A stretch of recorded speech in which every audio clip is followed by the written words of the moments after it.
Hello everyone, so this is part 8 of class 9 science chapter tissue. तो previous video में हमने इस chapter tissue का पूरा कंप्लीट थ्योरी डिस्कस कर लिया था अब तक, पार्ट 7 तक। अब इस पार्ट 8 में हम इसके जो एनसीईआरटी के बैक एक्सरसाइज के क्वेश्चंस हैं या मिडल में जो क्वेश्चंस दिए हुए होते हैं ना एनसीईआरटी में, वो डिस्कस करेंगे। तो सबसे पहले हम एनसीईआरटी के जो चैप्टर के बीच बीच में जो क्वेश्चंस दिए हुए होते हैं ना, हम उसको डिस्कस कर रहे हैं। तो पेज नंबर 69 पर चलते हैं। सबसे पहले इसका फर्स्ट क्वेश्चन दे रखा था कि व्हाट इज टिश्यू। टिश्यू क्या है? Tissue is the group of cell that have similar in structure and organise together to perform a specific task. हमें पता है कि टिश्यू, हमने पढ़ा है कि एक ग्रुप ऑफ सेल है जो कि उसका जो स्ट्रक्चर है वो सिमिलर होता है और किसी और एक साथ जुड़कर एक काम करता है, मतलब एक सिमिलर स्ट्रक्चर एंड फंक्शन उसका काम होता है। ठीक है। अब question number second, what is the utility of tissue in multi cellular organism. जो मल्टी सेलुलर ऑर्गेनिज्म है ना, उसमें टिश्यू की क्या ज़रूरत पड़ती है। ठीक है। तो हमें पता है कि जैसे कि यूनिसेलुलर ऑर्गेनिज्म है, उसमें क्या होता है कि एक ही सेल सारे काम करती है, रेस्पायरेशन भी, मूवमेंट भी, एक्सक्रीशन भी, डाइजेशन भी। लेकिन जो मल्टी सेलुलर ऑर्गेनिज्म होते हैं ना, उसमें हर टिश्यू का, हर सेल का फंक्शन अलग अलग होता है, यानी कि बहुत सारे ऑर्गन्स से मिलकर बनता है। ऑर्गन सिस्टम्स होते हैं मल्टी सेलुलर ऑर्गेनिज्म में, जैसे कि ह्यूमन बॉडी है, हमारे अंदर बहुत सारे ऑर्गन्स प्रेजेंट हैं, ऑर्गन सिस्टम प्रेजेंट है, जैसे कि digestive system, respiratory system, excretory system, transport system. तो बहुत सारे सिस्टम भी प्रेजेंट हो गए हमारे अंदर, और हमारे हर काम को करने के लिए अलग अलग सेल्स की ज़रूरत पड़ती है। तो इसकी वजह से ही हमें टिश्यू की ज़रूरत पड़ी। But in multicellular organisms, cells are grouped to form tissues. These tissues are specialized to carry a particular function at a definite place in the body.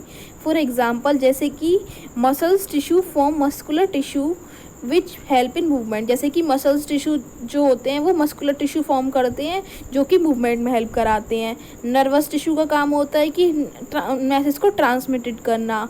मतलब हर टिश्यू का अलग अलग वर्क होता है, यानी कि जो मल्टी सेलुलर ऑर्गेनिज्म है उसमें डिवीजन ऑफ लेबर प्रेजेंट होता है। It is because of this the division of labour that multi cellular organism are able to perform all function efficiently. इसकी वजह से जितने भी फंक्शंस होते हैं ना, बहुत एफिशिएंटली वो परफॉर्म कर लेते हैं। तो इसलिए मल्टी सेलुलर ऑर्गेनिज्म में टिश्यू की यूटिलिटी होती है। ठीक है।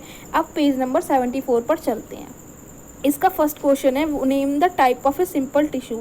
जो हमने सिंपल टिश्यू के टाइप पढ़े उनका नाम बताना है।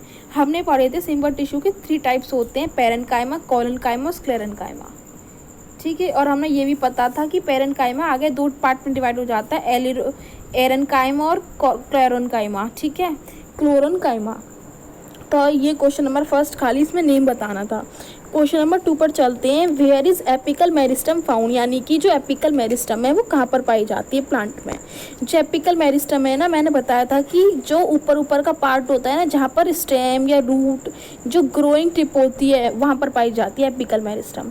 इनका जो काम होता है कि ग्रोइंग करना, नई सेल को बढ़ाना, सीडिंग में हेल्प करना। ये रूट के टिप पर और शूट के टिप पर प्रेजेंट होती है, यानी कि स्टेम और रूट के जो टिप होता है ना, वहाँ पर ये प्रेजेंट होती है एपिकल मेरिस्टम। ठीक है। अब नेक्स्ट क्वेश्चन चलते हैं। Which tissue make up the husk of a coconut. आपने कोकोनट देखा होगा कि कोकोनट का जो बाहर का जो वो सारा चीज़ होती है, जो फाइबर से प्रेजेंट होते हैं ब्राउनिश कलर के, वो कौन सा टिश्यू बनाता है।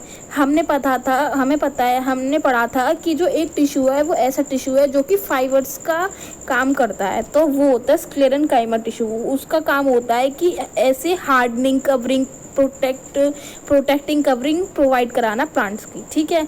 तो ये स्क्लेरेन्काइमा से बना हुआ होता है कोकोनट का जो हस्क होता है। ठीक है। अब क्वेश्चन नंबर 4 पर चलते हैं। What are the constituent of a phloem. Phloem के हमने मतलब फ्लोएम जो है वो कितने पार्ट्स में डिवाइडेड है या किस किस चीज़ से मिलकर बना होता है फ्लोएम का काम होता है कि फूड को कंडक्ट कराना। तो इसके 4 कंपोनेंट है, एक तो स्लीव ट्यूब, एक कंपेनियन सेल, फ्लोएम, पेरेन्काइमा और फ्लोएम फाइबर। तो ये 4 इसके फ्लोएम के कॉन्स्टिट्यूएंट हैं। ठीक है। अब हम पेज नंबर 78 पर चलते हैं। Question number first, name the tissue which is responsible for movement in our body. ऐसा टिश्यू बताना है जो कि हमारे बॉडी में मूवमेंट के लिए हेल्प करे, उसका नाम है मस्कुलर टिश्यू। जो कि मूवमेंट के लिए रिस्पॉन्सिबल होता है। Question number second, what does a neuron look like?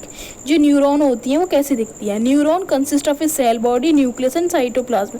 Neuron में सेल बॉडी होती है, न्यूक्लियस होता है, साइटोप्लाज्म होता है। इसके दो इंपॉर्टेंट एक्सटेंशंस होते हैं जिसको हम बोलते हैं एक्सॉन और डेंड्राइट। हमने एक्सॉन भी पढ़ा, एक्सॉन और डेंड्राइट, ठीक है। And axon is a long thread like extension of a nerve cell that transmit impulse from the cell body, जो कि सेल बॉडी से नर्व इम्पल्स को ट्रांसमिट करने का काम होता है। और डेंड्राइट जो होते हैं वो थ्रेड लाइक एक्सटेंशंस होते हैं जो कि इम्पल्स को रिसीव करने का काम करते हैं, यानी कि एक तो इन्फॉर्मेशन को लेकर आता है और एक दूसरे सेल तक पहुंचाता है, ठीक है। तो ये दोनों का जो काम होता है वो इम्पल्स को ट्रांसमिटेड करने का काम होता है। तो ये न्यूरॉन कैसे दिखते हैं, ये इस टाइप का दिखता है। ये पूरा हमारा डायग्राम हमने पूरा पढ़ लिया है हमारे वीडियोस में, ठीक है। अब क्वेश्चन नंबर 3 पर चलते हैं। Give 3 features of the cardiac muscles. Cardiac muscles के 3 फीचर्स बताने हैं। हमें पता है कि कार्डिक मसल्स को हम इनवॉलेंट्री मसल्स भी बोल रहे थे, तो एक फीचर्स ये हो गया कि ये इनवॉलेंट्री कंट्रोल होता है, ठीक है। ये जो कार्डिक मसल्स होते हैं वो स्ट्राइडेड भी होते हैं, यानी कि लाइट और डार्क बैंड इसमें प्रेजेंट होता है। एक ये भी हो जाएगा। अब वो इसमें क्या दे रखा है, the cell of a cardiac muscles are cylindrical, branched और यूनिन्यूक्लिएटेड। हाँ, हमने ये भी पढ़ा था कि जो सेल होती है कार्डिक मसल्स की वो ब्रांच्ड होती है, यूनिन्यूक्लिएटेड होती है और सिलिंड्रिकल शेप की होती है। और जो इस कार्डिक मसल्स है वो हार्ट में प्रेजेंट होता है, जो कि कॉन्ट्रैक्शन और रिलैक्सेशन का काम करता है, ठीक है। अब हम क्वेश्चन नंबर 4 पर चलते हैं। What are the function of areolar tissue? Areolar tissue का फंक्शन क्या होता है? ये जितने भी इंटरनल ऑर्गन्स हैं हमारे, उसको सपोर्ट करने का काम करता है और हमारी स्किन को और मसल्स के जो टिश्यू होते हैं उनको रिपेयर करने का काम करता है। तो इस वीडियो में हमने पूरा जितने भी मिडल्स में क्वेश्चन दे रखे थे इस चैप्टर के वो पढ़ लिया। So thanks for watching this video.